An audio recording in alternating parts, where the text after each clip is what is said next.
Eh bien voilà, réception de la petite colonie de Messor Barbarus qui se porte bien, comme on peut voir. Donc elle a déjà quelques ouvrières. Donc la reine Nagine est vraiment très très belle. Je vais zoomer dessus. Voilà. Vraiment une très très belle espèce. Donc elles ont toujours quelques graines. On voit qu'il y a une nymphe. Quelques œufs. Là c'est chouette. Elle est vraiment magnifique. Donc là par contre, on la voit vraiment bien en gros plan. Donc on voit que la reine est relativement énorme par rapport à ses ouvrières. Même si c'est la première génération. C'est vraiment sympa. Donc elle est en forme, tout le monde se porte bien. Il n'y a pas une mort. Un petit peu de saleté par ici. Rien de très très grave. Super. Bon, maintenant je vais migrer tout ça. Voir si celles-ci sont mieux. Et puis les laisser se reposer pour les déstresser un petit peu. Et donc nous voici le lendemain pour tout simplement suivre l'avancée de l'arrivée de ces Messors dans leur nouveau nid. Donc comme vous voyez, je les ai mises dans un nid building qui est très très bien. Donc c'est la première fois que j'utilise un nid building comme celui-ci. Généralement je les mets dans des nids que moi je fabrique. Donc là on a une aire de chasse classique que j'ai déjà utilisée, qui est vraiment très bien étudiée, avec un petit couvercle ici qui s'enlève, une grille d'aération, des infiltrations d'air légères, donc qui permet à l'oxygène de circuler dans le nid. Donc pour vous, si vous débutez, même pour les confirmer, ces nids-là sont livrés avec plusieurs systèmes d'hydratation du nid, donc pour qu'il y ait un taux d'humidité, parce que les fourmis ont besoin d'avoir un certain taux d'humidité dans le nid. Ce taux d'humidité doit être réparti d'une manière générale. Il faut toujours, en fonction de l'espèce bien entendu, qu'il y ait une zone humide, plus ou moins humide selon l'espèce, et une zone sèche. Donc là, pour des Messor Barbarus, afin que les graines ne germent pas, et donc ne se transforment pas en petites fleurs, les Messors vont systématiquement déplacer les graines dans une zone relativement sec. En revanche, pour la reine et le couvain, donc lorsqu'il est petit, c'est-à-dire au niveau des œufs et des toutes petites nymphes, avant que ça se transforme vraiment les œufs, quand ils deviennent des larves, après ils se transforment en nymphes. Donc quand c'est des œufs et des larves, ils vont rester généralement plus proches de la zone humide. Donc sur ces nids-là, vous voyez, alors je ne sais pas si on voit bien là, mais derrière, vous voyez du bleu. Ce qui est en bleu ici, alors pas la feuille que j'ai mise, mais ce qui est en bleu ici derrière, c'est tout simplement la mousse PVA. Donc c'est une mousse qui a des particularités, elle absorbe l'eau relativement lentement. En revanche, elle la rediffuse aussi lentement, ce qui permet d'avoir un tube à essai comme ici au-dessus, dans lequel on va imprégner, on va mettre de la mousse PVA qui vient s'enfiltrer sur un bloc de mousse classique, et vous voyez dans le coude, et ça descend, et donc là on sait que la partie avant ici est forcément humide. Donc là ça c'est un abreuvoir, vous voyez, donc là il faut toujours s'assurer, c'est très important, je vais revenir dessus après, que l'eau ne coule pas dans l'aire de chasse, faut qu'il n'y ait pas trop d'eau. Donc là ce que j'ai fait, j'ai mis un petit chiffon, un petit Kleenex en dessous, tout simplement, pour être sûr que l'eau ne coule pas dans l'aire de chasse. Donc j'ai fait une petite boule avec la mousse PVA sur le bout ici, comme vous pouvez voir. Voilà.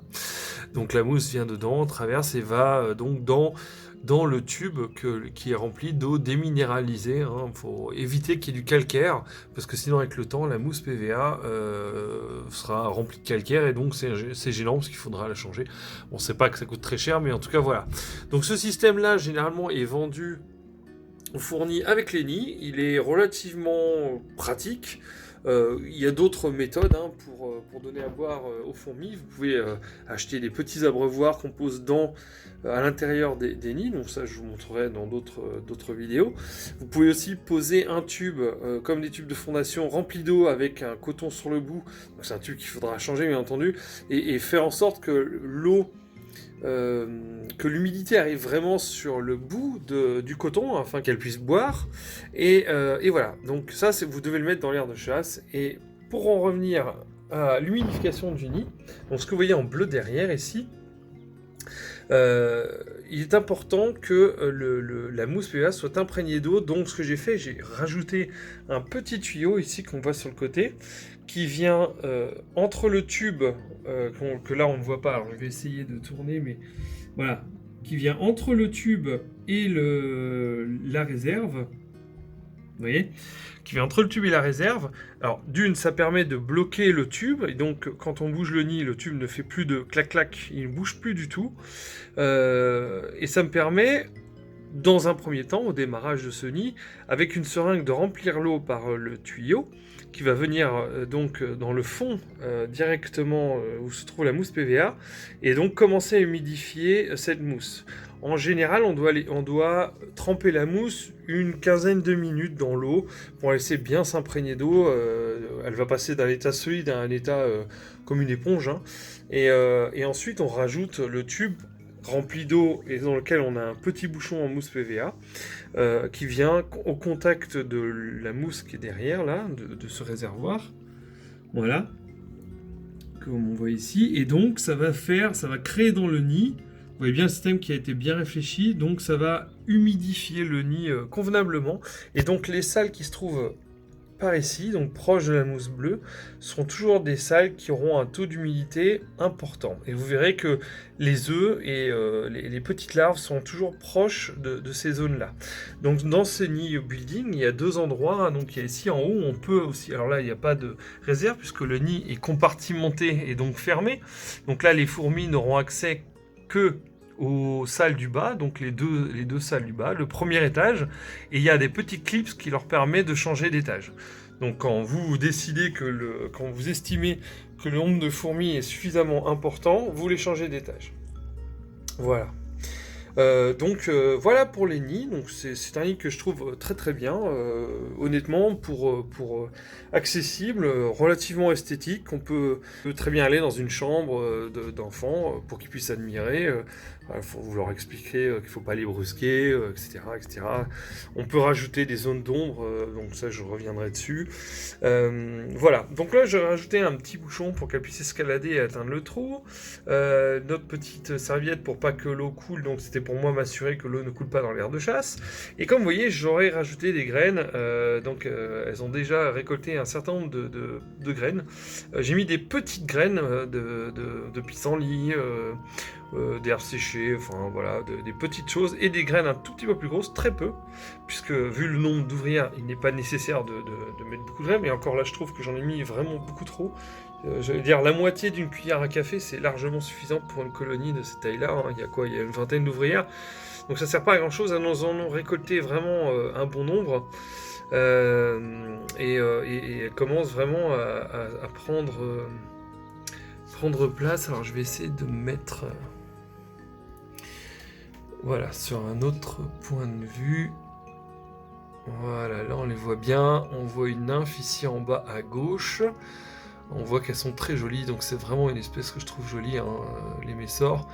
Quelle que soit la sous-famille, hein, je veux dire, les minors, les structors, les barbarus comme celle-ci, généralement, elles ont de très belles couleurs et sont relativement intéressantes à observer et accessibles à tout le monde.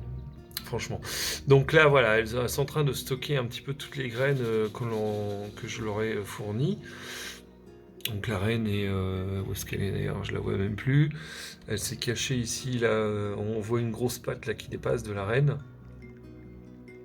Alors je veux pas les brusquer parce qu'il faut éviter de les secouer.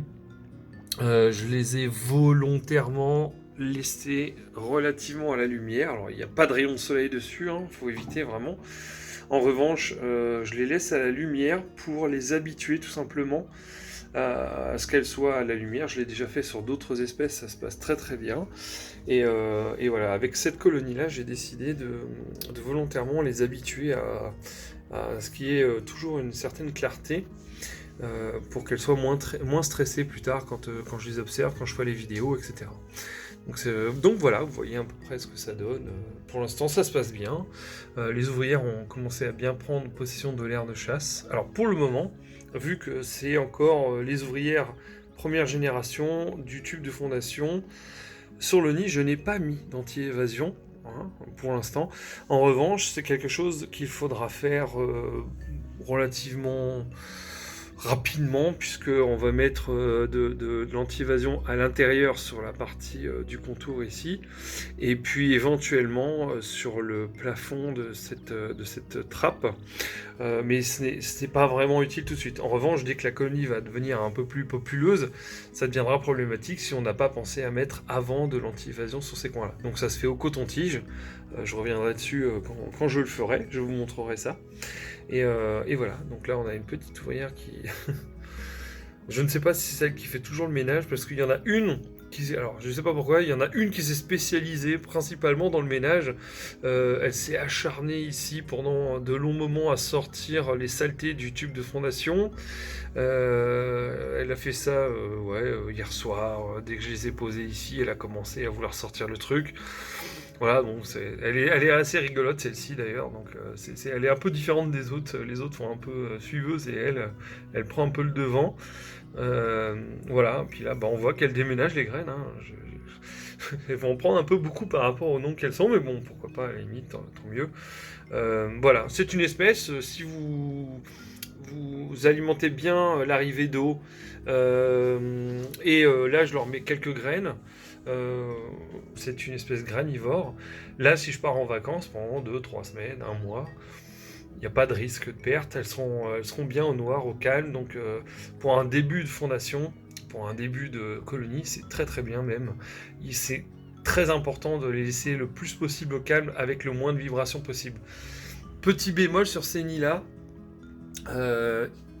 il faut rajouter en dessous quelque chose de mou, qui absorbe les vibrations, surtout sur les nids en plexiglas, parce que du coup, ça va absorber les vibrations, le son, le volume, hein, et le laisser surélever permet de faire des arrivées d'air supplémentaires. Donc voilà, c'est un petit truc qu'il faut penser en plus. Et voilà, écoutez... Voilà pour cette vidéo sur ce suivi de cette colonie de Messor. Donc je sais pas, il faut que je leur trouve un nom et puis je vous ferai un suivi comme ça régulièrement sur cette espèce. J'en ai d'autres, mais là j'ai décidé de faire surtout sur les Messor parce que j'ai un projet. Hein, j'ai vraiment envie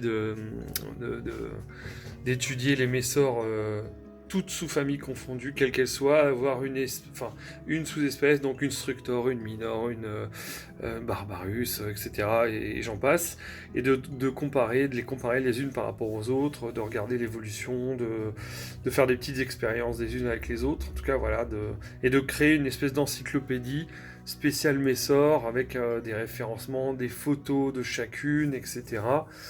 Voilà, un truc très très spécialisé, même si j'ai d'autres espèces. Hein, j'avais des récoltes de gines là, de l'Asus. Faut que j'étudie encore quelles espèces précisément. J'ai aussi des Myrmeca. Enfin voilà, il y a un petit peu de tout. Donc voilà. Eh bien, je vous souhaite une bonne journée. Je vous dis à la prochaine pour le suivi de ces petites colonies de Messor.